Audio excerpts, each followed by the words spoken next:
started. All right, so you know I'm recording, and you're not going to say anything. So we're going to use this new deck that I have, which is called the Orisha Tarot by Andrew McGregor. All right, and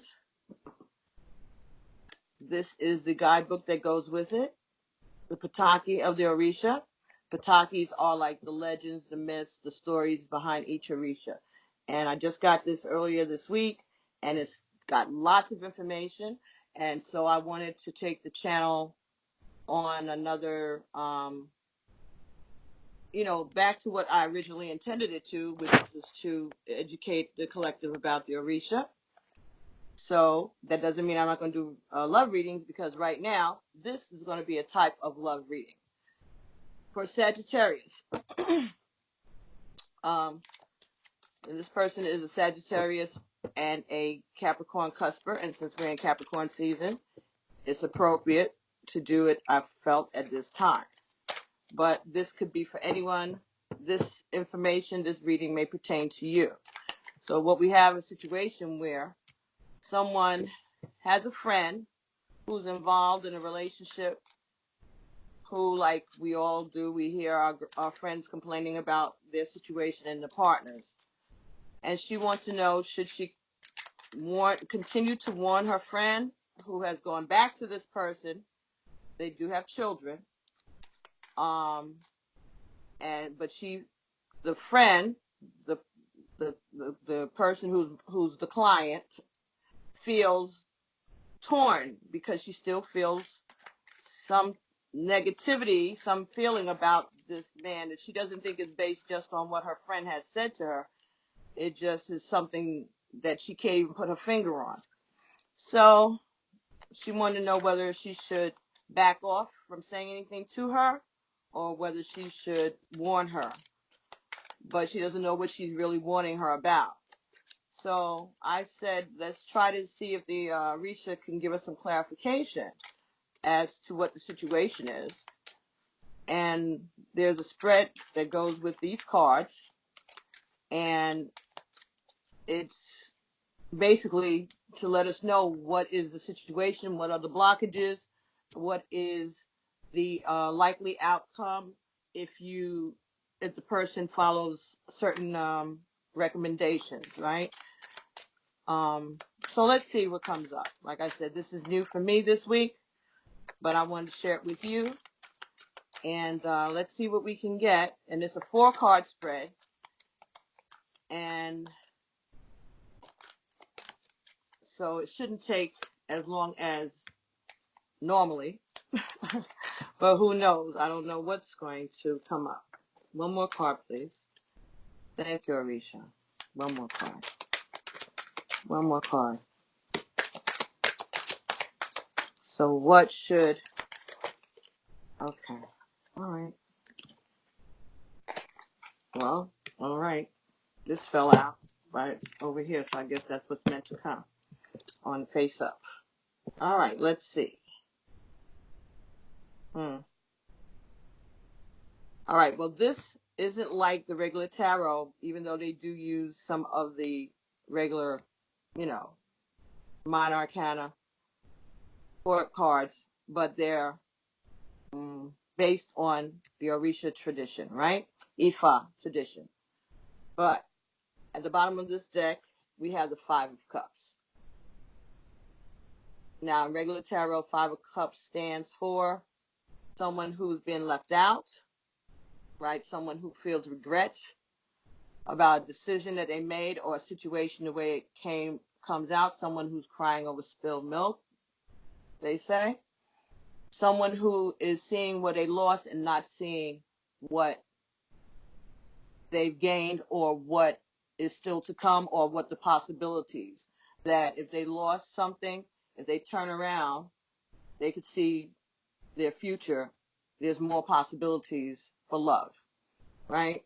Now this card, where it's depicted, we see this person is in yellow, and we know yellow is the color for Oshun, and Oshun is the goddess, the Orisha of love, right? Behind her are keys and swords. So sword stands for information, truth, knowledge, epiphanies, okay. And the keys is knowledge. So maybe somebody, okay, had to make a decision, or had to speak up about something that they had some knowledge about, or they're this, okay, so the inquirer wants to know whether she should say anything, and maybe this is her, not knowing whether or not she should speak about things that she has feelings and knowledge about, okay? All right. But this spread is not done like that, but because I'm going on my intuition as well as the procedure, that's what I'm getting off of that. So this book has a lot of information, and so I'm just going to take a look and see what the Five of Cups is about. And this is the way the book is. So you get a full-size picture within the book, which is the same as the card, right? So we've got the same colors, same picture. And this is like, I was telling somebody, the Encyclopedia Britannica, if any of you all have ever gotten a World Book or Atlas or something, this is the thickness of the pages of this book. And these are 77 cards, I believe it is. So the keys here are representative of the ability that the Oba or the Babalawa has to open doors for people. All right. So the story behind this card, this is the story of Oba and Oshun. And Oba is also Oya. Okay. With this card, we find ourselves feeling nostalgic or lost and unsure of ourselves. We've lost something that we feel we can't live without. Yet generally this card also says we cannot get it back either. Adding insult to injury, we often lose what we have by ignoring it, only to pine for it after it's gone. Oba was Shango's lover. Shango is another one of the Orisha. He is a warrior. He is the protector. He's like the emperor energy. However, she discovered that he had been seeing Oshun on the side. She was overcome with jealousy and went to ask Oshun what she had that Oba did not. So basically she asked her, how come he loves you and why he, cheating, right?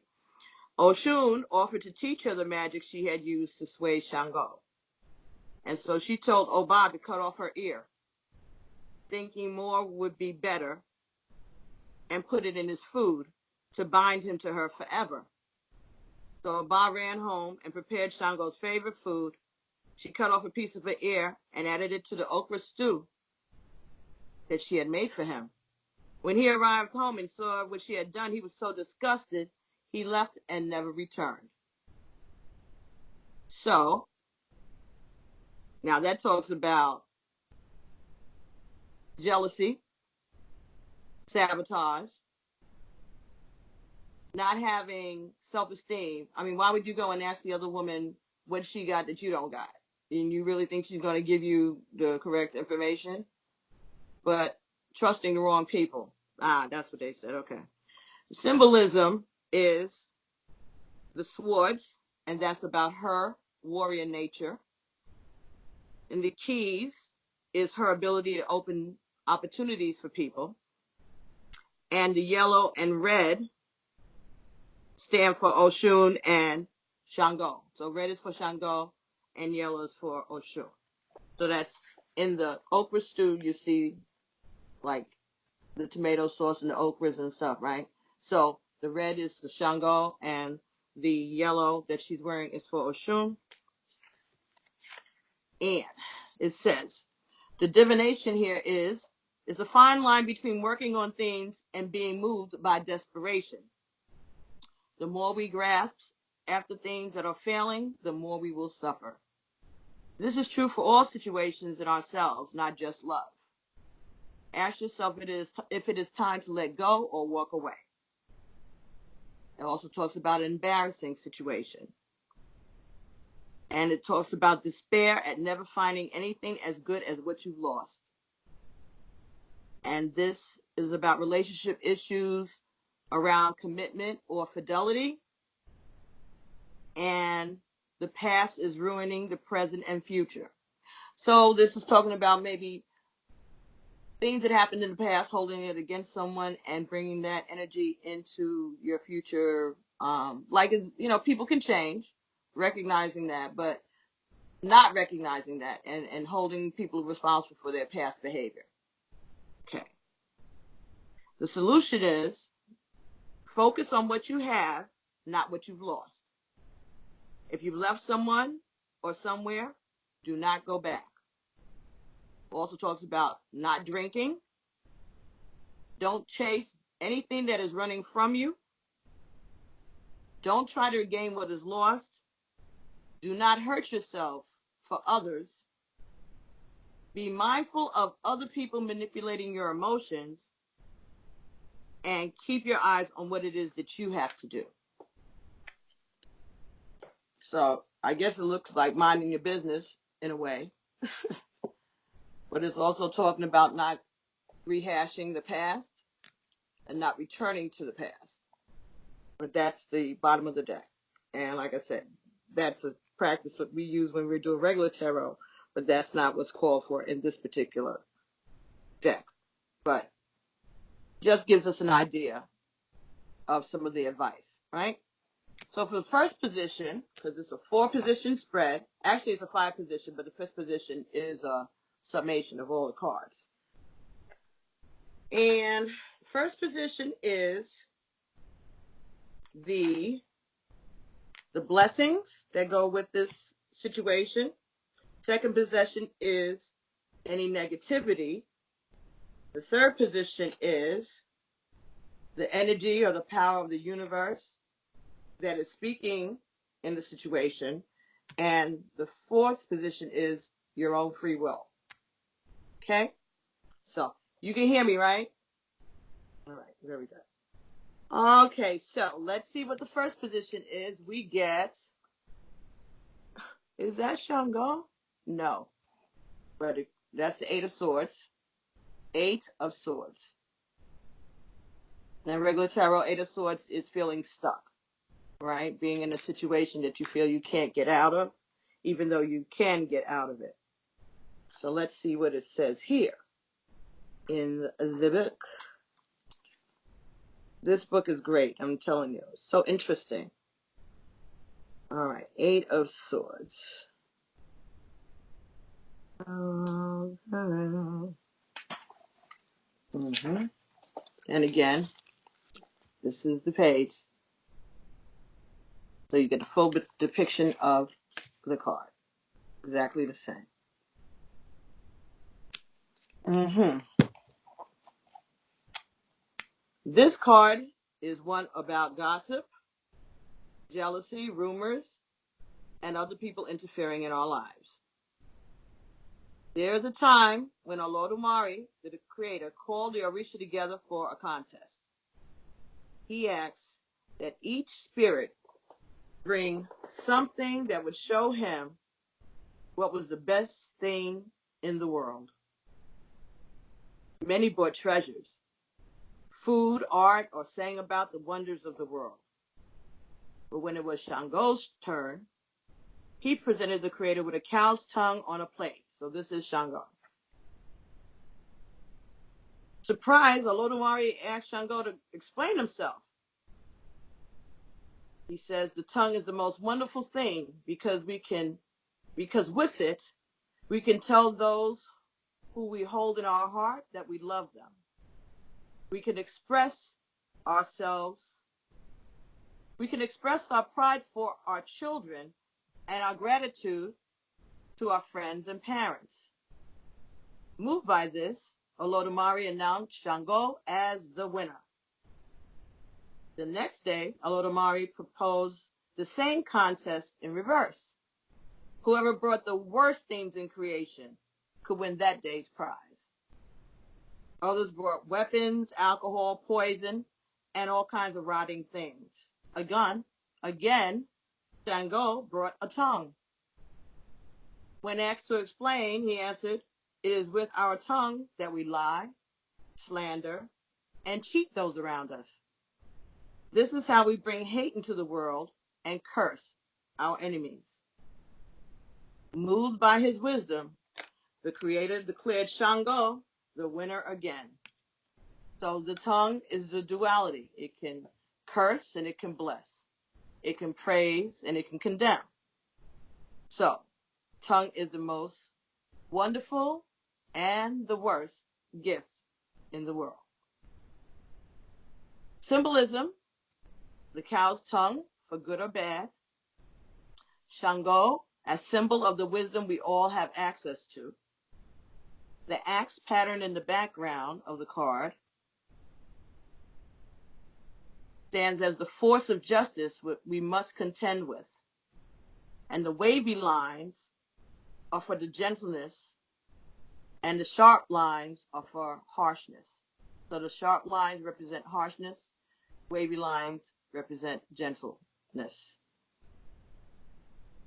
What and how a person speaks are tremendously important to their success or failure. If they're bitter, jealous, or complain, they won't find any happiness. If they're honest, loving, and optimistic, they'll find success much more easily. The advice is, do not worry about what others say. And if someone gossips with you, they're also gossiping about you. Some people do not like the person that we're talking about, and they're conspiring against them. Hard work is the only way forward. So, again, this is about being careful about what you say, and maybe condemning somebody that doesn't deserve the scrutiny. The solution is, do not lie. Also talks about wearing charms against jealousy and gossip, and get a charm called the eye and tongue to protect your house. So you can get that from a spiritual shop of Botanica. The other thing that you can do, if you know that you're subject to too much talking and too much gossiping around you, you can go to the butcher and get a beef tongue, bring it home. You don't have to season it or nothing. Put it in the oven until it's done. Crisp, crisp, crisp, like burnt almost. Doesn't matter. You're also going to buy ribbons, different color ribbons, 9 different colors, right? Okay. And you can wrap the cow's tongue in that ribbon until it's fully covered with the different colors, and then you take that and you hang it over your door or your back door, and that'll keep you from gossiping and keep you from speaking out of turn, getting into arguments, and also keep people from wagging their tongue at you too. So that is a Odu of the Ifa religion, to help a person who doesn't know how to hold their tongue to learn how to hold their tongue. So for some of you, somebody may have needed to hear that. Get a piece of beef tongue at the butcher and take it, put it in the oven, cook it till it's well done. Wrap it up in the 9 different colored ribbons and hang it over your door and leave it there forever. It's not going to go bad or anything because it's fully cooked thoroughly, and you're wrapping it with the ribbon. But it works. So, in the position of number 1, which is where we were with that, and that is the blessing. So this suggests what we might gain from going down this road. And this is the 8 of Swords. So you get a major arcana, it's a good it's good to speak about what themes or energy it is bringing before moving on. But this is not a major arcana. This is a regular minor arcana card. So this is not a tower, so we can continue. If this had been a tower, we would have been advised to stop the reading. So what is it saying is this is something that we need to take time to think hard about what it is that you're doing. This talks about journaling about your thoughts rather than expressing them. So if you have concerns about your friend, you should write it down so that you can express it to yourself, but keep it to yourself. All right, so I think that's what it's saying. You have concerns, hold your tongue, don't say anything, but keep a record of what's going on, what observations you made. And I had suggested to her earlier anyway, before we even started this. So in regards to your friend, just make a note of it seriously and just keep it to yourself. Let's see what the next position is. This represents the problem, and that is 7 of discs. So that would be like the 7 of coins. All right, 7 of discs. And let's see what that's about. 7 of discs.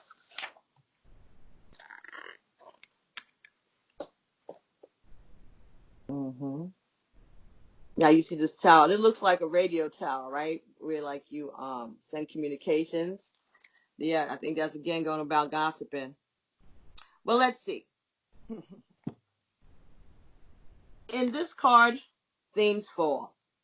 Not because we didn't try. Things fail, not because we didn't try, but for reasons that we'll never likely be clear about. What we have set out to do does not end up having the outcome that we wanted. Worse still, our internal conflict with what does not happen can also be a source of suffering. And that's on top of not getting what you wanted. So this is about being frustrated. Things didn't go the way you wanted. You didn't get to express yourselves. And you're suffering in silence. It is our neighbor who benefits from our pumpkin patch is a proverb that speaks perfectly to the 7 of discs. We have planted our garden and tended it well. Yet the sprawling nature of what we are growing grows through the fence, and most of the fruit of our labor is beyond our reach. So what happens when you plant something and it grows out of your fence into the neighbor's fence and they got fruit? Is it yours or is it theirs? It's on their property, but you're the one that planted it. That's just me. That was me editorializing. We're back to the book now. When we see this card, we need to immediately switch our attitude from the appearance of loss to the question, okay, what's next? Do we have a relationship with this person where we could ask to harvest what's on their side? Do we cut the vines and kill the growth on our side? Maybe we sneak in at night and collect what we feel is ours under the cover of night. How we handle this situation could determine how the future of the relationship with your neighbor goes. Okay, so this symbolism, the calabash, is growing through the fence. The windmill symbolizes Don Quixote's vain fighting. Okay. The abundant earth as promise of future harvest. So we know Don Quixote was fighting imaginary enemies, right? He was fighting the windmills. The windmills were just doing what they do, being windmills. But Don Quixote thought that they were enemies. And so he was out there declaring war on the windmills. So, again, I think this is about our imagination maybe running away with us,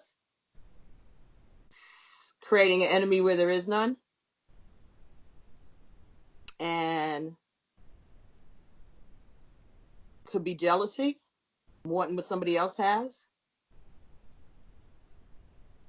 or maybe if you're not wanting what they have, wanting what the type of relationship that they have. Tend to your own garden instead of someone else's, or being jealous of what they're growing in theirs.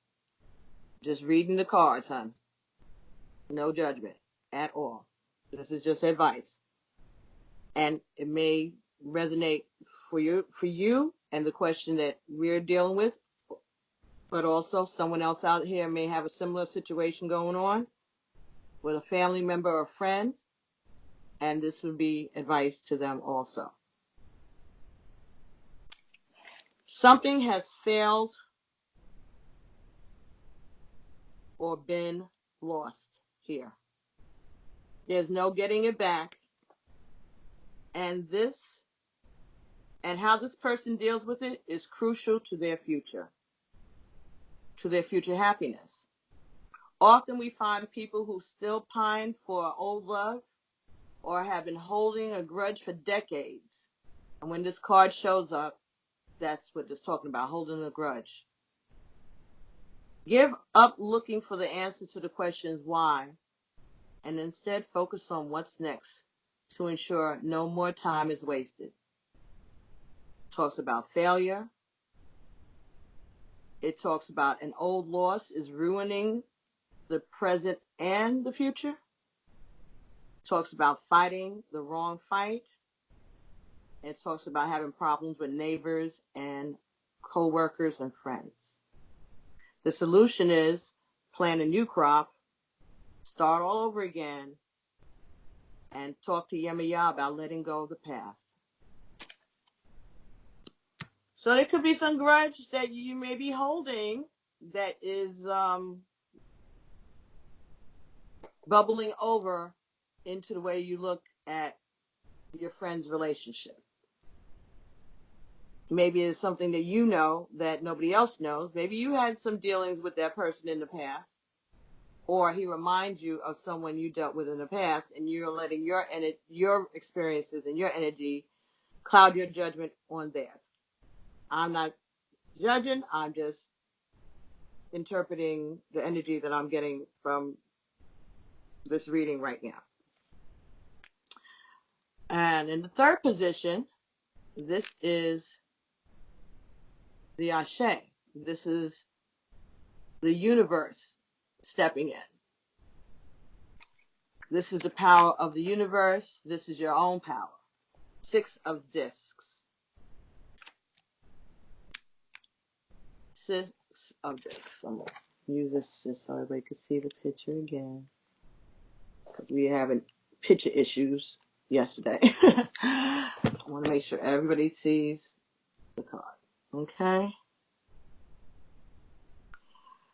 Material success comes in many forms. It could be the form of money, health, or employment. So while we are here on earth, in this body, we need all of these things in order to thrive. In the 6 of discs, we find the fruit of our labor and all we need within our reach. The Yalosha is praying in front of her Orisha. While ideas of growth and evolution are definitely a part of these traditions, our prayers highlight the deeply practical aspects of life that are prayed for. Traditional prayers often end with a litany of what we do and do not hope for in this life. Let me not see death. Let me not see sickness. Let me not see loss. Let me not see tragedy. Let me not see worldly troubles. Take these away and let me see money. Let me see children and a long life with a clear road. We could say, let me thrive in the world if we just wanted to sum this all up. So your prayer could be, let me just thrive in this world. Symbolism here is Oshun in the yellow, who's the owner of the sweetness of life. Yemiya in blue and white, who brings stability. And Obatala in white, who brings peace and wisdom. So these are all terrains. This is for Obatala, this is Oshun, and the blue one is for Yemiya. So this person has her Orisha set up in a bookshelf, and she is doing her prayers. She is relying on the power of the Orisha to guide her and handle her problems. Right? Leaving things in the hands of God. Okay. That's what I just heard. Leave it in the hands of God. So, and this is Shango in the brown. So this is for Shango. That would be the brown container. Each Orisha has their own saperos, they call them, containers, vases that their secrets are kept in. So when someone makes the saint, they get all of the secrets, and no one is supposed to look inside of these terrains. All right? And when the person passes away, I believe they're supposed to be smashed. I believe so. But you have to talk to the Babalao, because everybody has a different Odu when they receive these Orisha, and they may have been told a certain way to dispose of their stuff. It could be just handed down, or it could be to smash it. It depends. I don't know why I had to say that, but I did. So the Alegua is in the tray down here. So that's Eshu. Alegua talks about protecting the crossroads, all right? And that's like the Archangel Michael energy. And Ogun and Ochosi are in black. There's a little black one down here too next to Eshu, Alegua. And they help us fight and hunt. So all that you need, all of the elements are there, right? And that's what she is doing. Putting her focus on her protecting herself, taking care of her own stability, providing for herself and her family. The solution to the situation is the divining. Here we find rewards in life. This is the card of prosperity and a clear way forward. Often it shows up to mark a level of achievement or success. The person who this card comes for has all the elements they need to accomplish anything they set their mind to do, as long as they continue the work. Prosperity, promotions, and success. A reward for your previous efforts. A time for great blessing, and put your knowledge to work for you. The solution is stick to what you have, use your tongue to get what you want, and work for yourself. So again, I think the energy of the friend, my client, is best spent tending to her own business and working on her own success, because she's capable of it. She has gifts, and she can create her own stability. Focus on that. Like I said, keep the information and her feelings about her friend to herself. She should take note of it, journal it, and keep it to the side in case it's necessary to come out later. But right now, it's not in her best interest or the best interest of the situation for her to step in, because these people may have a karmic contract that they have to work out. And so we don't need to interfere negatively or positively. We just need to mind our business. That's all I'm getting so far. The last card is free will, King of Cups. This is a water sign, right? So Cups is Cancer, Pisces, Scorpio. Right? Right. So maybe the gentleman in question is one of those people. Or maybe your friend is. Or maybe there's some emotions that you or that person are sharing that you may not be aware of.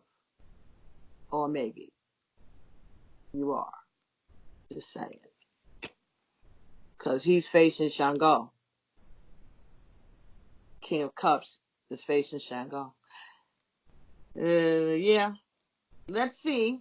But that's what I'm getting. that there's some unspoken attraction maybe that you're picking up on or that you are holding. But you know, sometimes we have these things and we don't even realize it. Doesn't make you malicious. It just is. And maybe if it's brought to your attention and you can check it. Okay. So let me just show you in the book again. See the picture. That's the King of Cups. And don't pay attention because this is a female person. Again, it's not about the gender, it's about the energy. Right? So this is King of Cups. This card is said to hold the Holy Grail in one hand. It is a card of deep spiritual connections to the other side. Through the energy of this connection, we're able to be healed and reborn. With this card, miracles are possible. Singing is a central practice in the Orisha tradition. Most songs have a call and refrain style with an apon, or the lead singer, the cantor, performing one part and the rest of the people singing the response. So like the leader of the choir sings the main verse and then the choir backs him up. You know, call and response. That's part of the black church, right? The pastor says something and we all say amen. Or the choir starts singing and the rest of the choir, the leader of the song sings and the rest of the choir does the bridges and the verses, right? The choruses.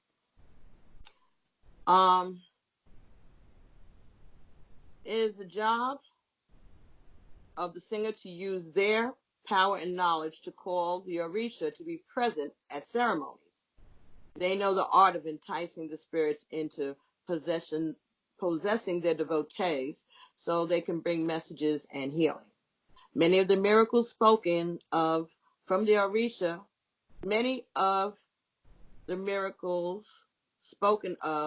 come from the Orisha in these possessive states. The singer must know how to coax the Orisha into coming down, when to push, when to praise, or to argue. So if you ever go to any of these ceremonies, they're called like bimbays, timbor, and the Orisha gets called down by the musician singing and the drumming and things like that.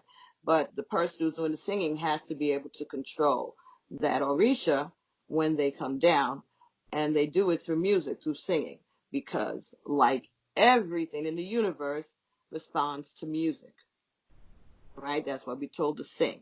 That's why we're told to raise our vibrations, because it's about the vibrations and the music that the Orisha respond to, that the divine responds to, okay?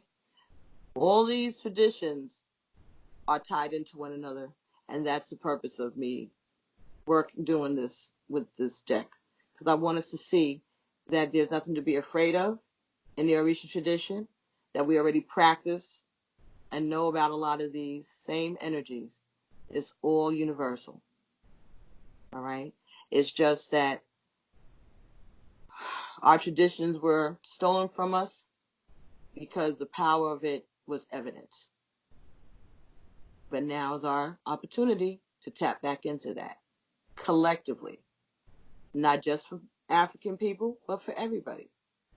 Because the cat's already out the bag. Andrew McGregor, I'm pretty sure, is not a black guy. All right? And the guys that wrote the Tarot de Orisha are from Norway and Sweden. So the power's already out of the hands. That was the plan. But this is our time to get back to our roots and to learn our secrets so that we can get our power back. That wasn't from the book. That was just me. Okay. Symbolism on this card is, in the back, there are drummers. And that's about the drummers are playing along with the singer. And an apon, A-P-U-O-N, and there's a tilde over the O. That's what they call the singer. He's belting out his song. This card talks about the balance between control and letting go.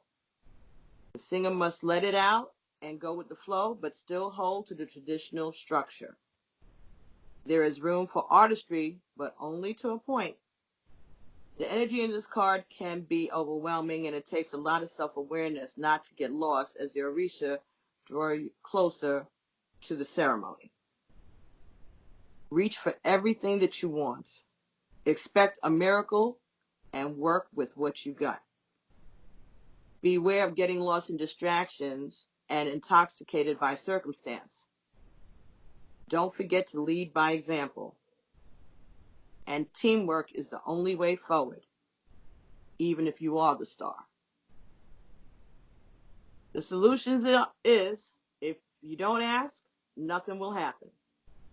Pray loudly, because the spirits are hard of hearing. Be joyful in your work and in your devotion. And the figure in this art is inspired by the famous Olympia Alfaro. Okay, so I think it's saying, because this is your free will, or her free will. This talks about walking a fine line between being in control and letting things go. That's why I said keep a journal of what's happening, things that you may be concerned about, just in case things go real left. You could at least have notes about it in case you have to go to the authorities if that's your concern. But thinking is saying to mind your business, work on your own situation, your own relationship. Maybe you might need to take some time out and see what you may have some feel. Maybe you're interested in the gentleman in question, or maybe you're interested in your friend, and maybe you're not even aware of it. So looking at yourself and seeing what it is that's bothering you so much that is bringing this out for you. That's what I would think this is talking about. I think that's the advice. So the fifth position in these readings is taking the numbers and adding them up and then seeing what card that number adds up to. So we got an 8 of swords and a 6 of discs and a 7 of discs. So 6 and 7, 6 and 6 is 12, 13, 4, right? And then 8 is 12, and that reduces to 3. You writing this down? Because you know I can't add. So we got 7 and 6 is 12, 13, 1 and 3 is 4, and 8 and 4 is 12, and 12 is 3. So we're at 3, and King of Cups energy is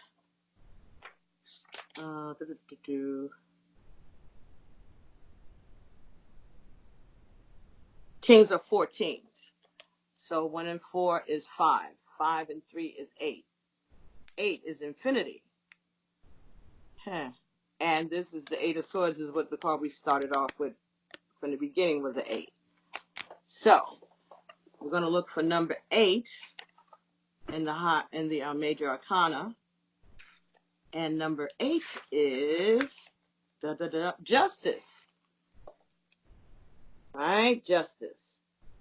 Justice is also Libra, right? So this is about evaluating actions and decisions. Justice comes in many forms in the Orisha tradition. It's the justice card that we encounter. In the justice card, we encounter a judge who is worldly and one who is spiritual. Obatilemi governs our life in the world. He may judge our actions to determine if we are on the right path or behaving properly. He is known for being a more forgiving Orisha. Even when others may turn their back or be angry, we can invoke his mercy to guide and protect us. Aduwa judges our life at the end. It is said that they have the final say in our life, and what we might have to resolve in whatever comes next. Unlike Obatala, Odua is strict and not easily negotiated with. For this reason, many fear this Orisha. Though any Orisha may be a vehicle for justice, for or against us in life, there are three who stand out as defining different approaches. Ochosi represents blind justice that adheres to the letter of the law. If you are wrong, no matter what the reason, you will face the consequences. Shango is the defender of the right and will relentlessly pursue wrongdoers. If you're wrong and there are good reasons that you broke the law, you may be excused. Ogun is the violent righteous of instant justice that is swift and without temperance. So if you're wrong, the axe will fall before you can even give an explanation. Together, these Orisha represent the ways in which justice may be carried out.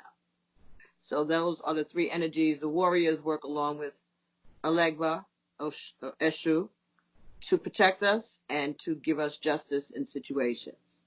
So it's either going to be lethal or justice in your favor, but whatever it is, they know, and it'll be fair. Like I said, karma is true and eternal, and 8 is eternity, infinite. So that's where we got this from. So karma is true and infinite. Karma will catch up with you sooner or later. Obatala, I'm going to see if I can get this card so that I can show you guys while I'm reading it real quickly. Number 8. Here we go. Very good. Not too far. All right. So that's the card. So there's justice in the back. And then we have Ochosi and Ogun and Osun. All those cards, green, red, and black. Those are their colors.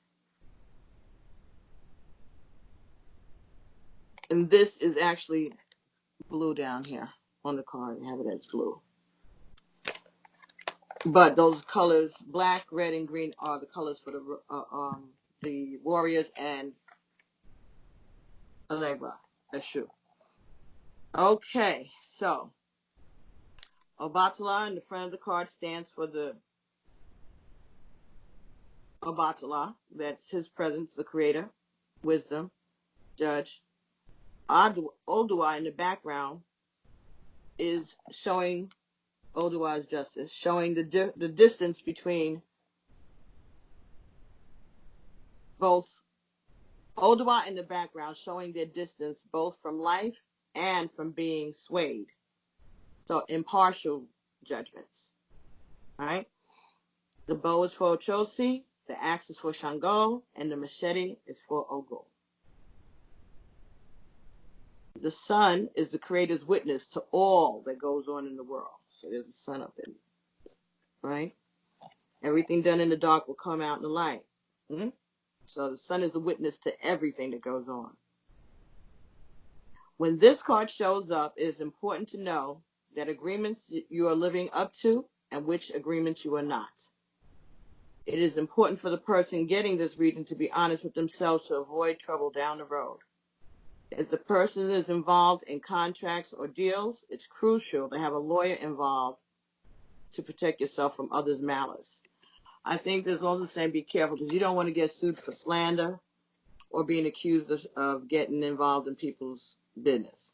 That's what I'm getting just now. Though the Orisha won't punish people for breaking rules that they didn't know about, people certainly will. So whether God judges you, people will judge you. Unfortunately, that's what people do. So even though God might know your heart and not judge you harshly, other people will, even if you overstepped your boundaries. It's important to know and to make sure that you're well informed about your obligations when this card is showing up. rules you don't know about still apply and may cost you a lot in the long run. And that's what it says in the U.S. law. Ignorance of the law is no excuse. This talks about legal problems, talks about problems with contracts, talks about clear agreements that are required in order for relationships to work out, and the truth will surface eventually for better or worse. The solution to the situation: do not be afraid to judge what you see in others. Ask for Obatilemi's help. Seek justice only if you are in the right. So I think it's saying it's not that you shouldn't have an opinion. You have a right to have an opinion.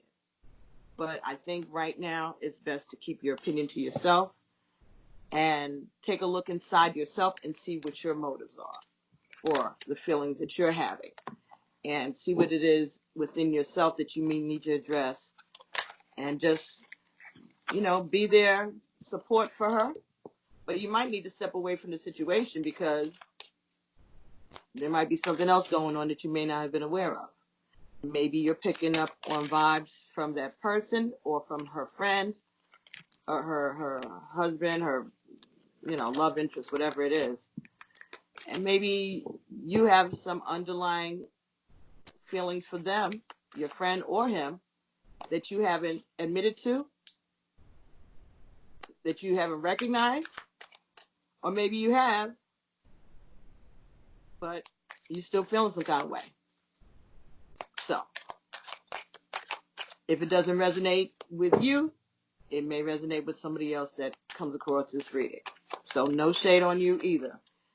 We're just trying to get to the bottom of it. But I think the advice is just mind your business and stay in your lane and hope for them to work it out the best, and that you have the ability to do things for yourself, and there are blessings waiting for you. If you're right, you'll be rewarded, but if you're wrong, you will be dealt with. So pick your lane and stay in it, but it's up to you.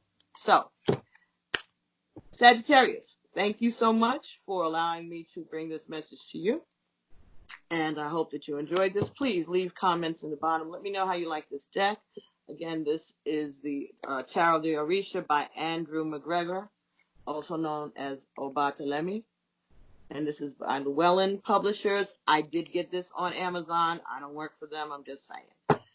But it's a great book, and I'm enjoying it so far. I've done 2 readings that I've recorded and I'm sharing. And I think that I might continue to do more readings for the rest of the zodiac signs, since I just did Sagittarius.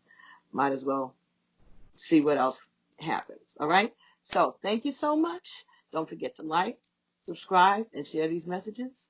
Happy New Year, everybody. And whenever you come across this reading, it's meant for you to see it. All right. Be well. Ashe.